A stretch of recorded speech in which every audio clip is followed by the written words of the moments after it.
Hello again everyone, welcome back again di Altcoins Update. Dan Altcoins Update today kita mau bahas 2 koin teman-teman. Masih requestnya ya seputar meme.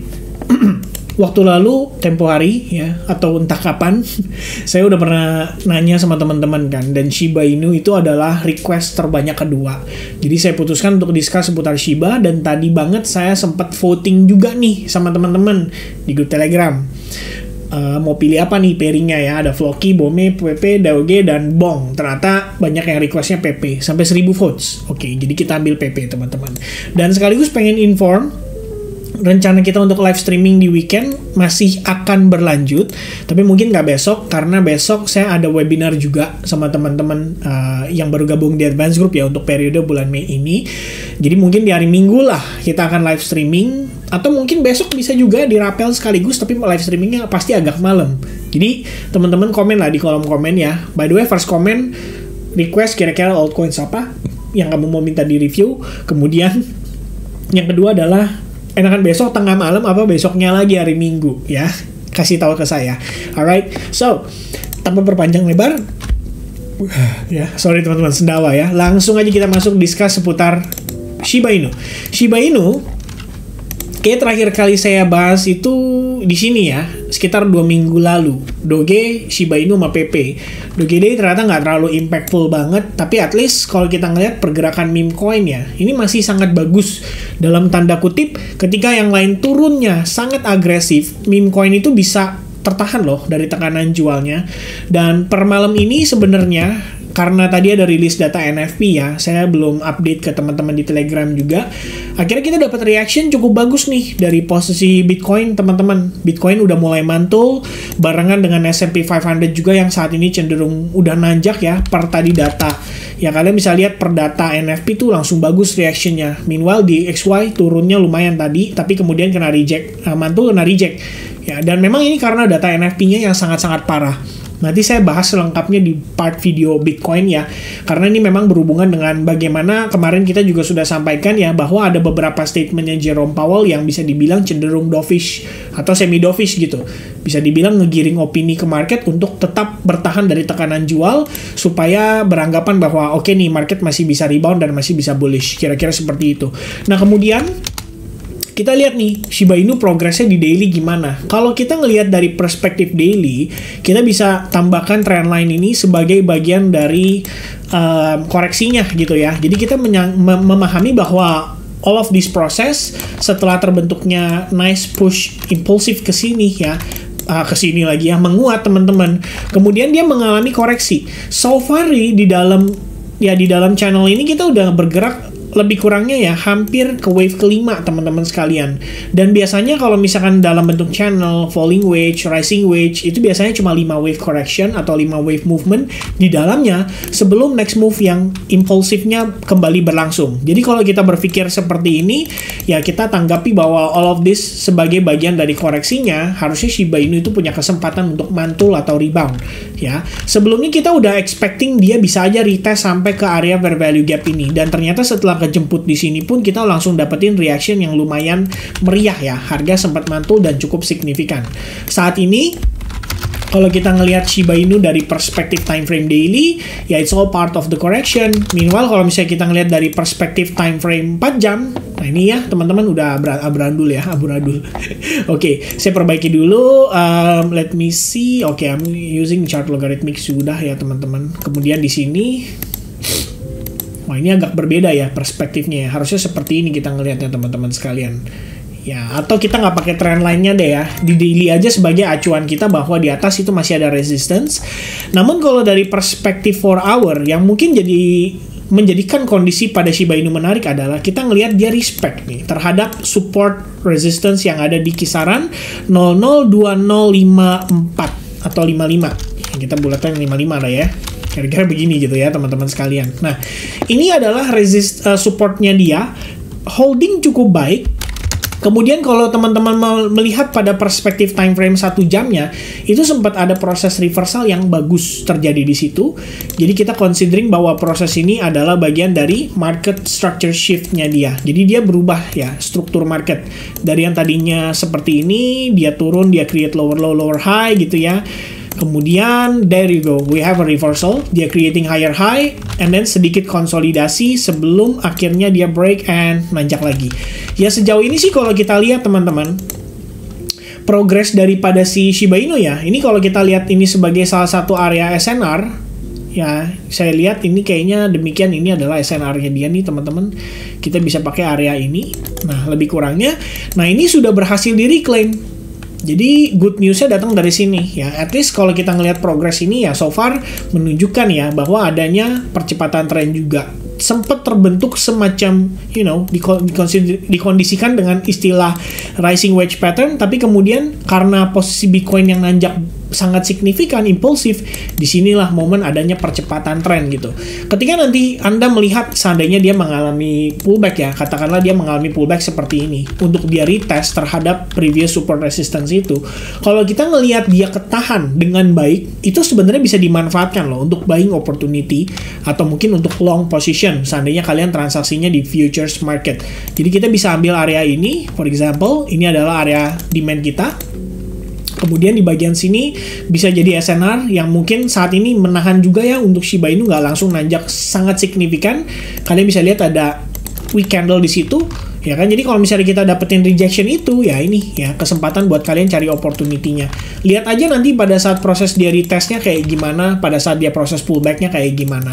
Ya sejauh ini sih kalau kita ngelihat dari perspektif Bitcoin dominance, ya saya percaya bahwa ada kemungkinan lah kita bisa ngelihat dia reject lagi.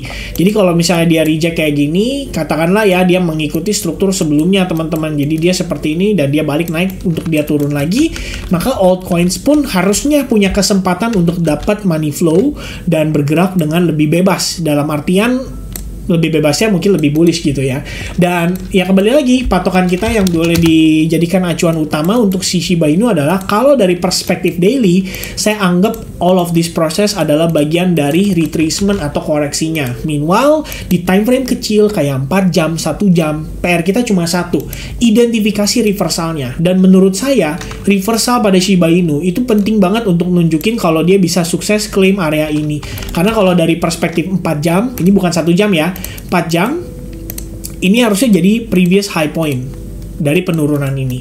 Jadi memang penting kalau misalkan dia bisa claim itu, wah cakep banget ya. Inilah proses reversal yang kita butuhkan untuk time frame 4 jam supaya kita bisa manfaatin untuk dia mungkin biasanya jadi cenderung bullish dan mungkin untuk nge-retest terhadap next area resistance berikutnya. Katakanlah di level atau area inilah ya sebagai acuan untuk kita target taking profit jangka pendek. Kira-kira seperti itu ya. Oke, itu untuk Shiba Inu teman-teman sekalian. Jadi so far so good. Saya pikir walaupun terakhir kita expecting dia bisa ketahan dari imbalance ini, tapi apa boleh buat ya, kita ngelihat secara merata market crypto itu mengalami tekanan jual. Jadi dia juga bablas ngelewatin range itu dan akhirnya dia jadi create lower low. Ya, but overall saya menanggapi posisi ini pun tetap masih dalam keadaan cenderung bullish lah. Tapi kalau misalnya untuk ya ini untuk long term ya. Cuma kalau untuk short term ada PR untuk dia bisa break dulu, baru kemudian kita yakin ini dia benar-benar udah masuk bullish nih gitu ya. Kalau teman-teman mau tebak-tebak ya riskan gitu. Tapi ya saat ini dengan dia ada validasi dan konfirmasi ke pantul, jadi bisa lebih pede aja untuk kita menanggapi bahwa ini potensi yang ideal dan menarik. Oke? Nah berikutnya ke PP nih ya, PP teman-teman. PP ini lebih bullish dibandingkan dengan mungkin meme coin yang lain. Ya previously kita expecting dia bisa turun sejauh-jauhnya sampai sini. Ternyata ketahan dan bagus banget. Kita ngelihat dia bisa reclaim di sini ya. And then dia pullback, konsolidasi ngebentuk apa? Di situ ada yang namanya falling wedge pattern guys. Pada perspektif time frame daily terutama. Kita bisa lihat seperti ini ya, terbentuklah si falling wedge itu and then dia breakout lagi. Saya inget banget kayaknya kemarin itu ya ada yang sempat ngomong nggak sih di PP ya. Oh kayak PP ya sebelum-sebelumnya ya. Dia bilang katanya wah nggak jadi close PP nih. Dia maintain ya, dia hold. Ya kalau teman-teman masih hold PP, type yes ya di kolom komen biar saya tahu juga supaya kedepannya saya ngerti nih kenapa kalian requestnya bahas PP gitu kan. Ternyata memang banyak holdersnya atau mungkin sedang mencari area alternatif untuk kalian profit taking. Ya nanti let me know di kolom chatnya teman-teman. Nah sementara kalau lihat PP, ini ada SNR yang sangat major ya, perspektif daily. Kita so far udah ketahan di situ 2 kali. Ini yang ketiga percobaan nih teman-teman. Kalau misalnya dia bisa claim itu, ini tuh sebenarnya indikasi yang sangat baik sekali. PP overall-nya apa? Ini kayak reversal, bukan reversal lagi teman-teman. Memang udah siap untuk continuation. Ya, saya hapus ini, kalian bisa lihat tuh. Ya, ini saya hapus ini. No, kalian bisa lihat. Simple falling wedge, break and retest, and then dapat apa? Morning star pattern, closing 3 hari kemarin ya, bearish candle, pin bar atau spinning tops, and then bullish candle, ngelewatin bear candle hari pertamanya. Udah cakep banget teman-teman di sini. Kita bisa considering bahwa ya falling wedge-nya udah di break. Sekarang tinggal yang time frame kecilnya kan. Kita ngelihat secara pergerakan kira-kira apa nih yang bisa bikin PP bisa lebih bullish lagi gitu ya. Nah, oh damn, oke. Consideration ya, sebelumnya sempat ada setup juga di sini teman-teman sekalian. Kita udah sempat inform juga di yang by the advance group ya. Saya hapus dulu. Oke. Nah, jadi kalau kita ngelihat dari perspektif time frame lebih kecil, ya what I think make PP cenderung bullish ya. Satu, dia breakout dari sini. Konsolidasi, dia break, naik, and then per kondisi ini ya, ini kan kita lihat dia turun nih, agresif gitu kan. Berarti kan kita tahu dong, ada selling pressure yang kuat di situ. Nah, gak ditanggepin teman-teman, dicuekin ya. Dicuekinnya ini yang kita bilang dengan istilah market structure shift. Jadi kita ngelihat high point ini udah nggak valid lagi, ngasih rejection. Itu pertama. Kedua, pas kita sampai di situ udah berhasil break, dia kan mengalami koreksi. Koreksinya itu relatif membentuk sebuah pola yang dikenal dengan istilah descending broadening wedge pattern. Dan ini sebenarnya pola yang kecenderungannya bullish. Ya, kalian lihat datang dari atas itu berarti reversal, datang dari bawah ini berarti continuation. Tapi intinya bentuknya seperti ini. Ya, breakout harusnya kecenderungan bullish. Tapi seperti yang tadi saya jelaskan di daily time frame, kita tuh masih punya challenge guys. Dan challenge-nya itu adalah mengacu pada SNR ini kali ya. Ya, ini lebih kurangnya. Nah, ini masih jadi PR penting nih untuk dia berhasil breakout. Kalau dia udah bisa breakout dari situ, maka next stopnya untuk si PP ini ya udah tinggal next areanya ya, entah high point ini atau high point ini jadi acuan teman-teman sekalian. Tapi kalau kita lihat, saya pikir high point ini akan lebih powerful ya. Kenapa di sini nggak powerful? Karena kalian lihat, ini dia tidak mampu create lower low. Tapi yang ini dia mampu create lower low. Jadi kita beranggapan bahwa ini punya daya jual yang lebih kuat dibandingkan dengan area ini. Karena ini sebatas dia kayak gini aja dan tekanannya baru dari sini. Nah, yang pertama udah berhasil nih di take out. Yang ini berarti kita anggap sebagai minor resistance lah ya, atau resistance yang cenderung nggak terlalu kuat. Nah, yang di atas ini yang menjadi raja terakhir kalau kita bilang sebelum PP mengejar all time high yang baru.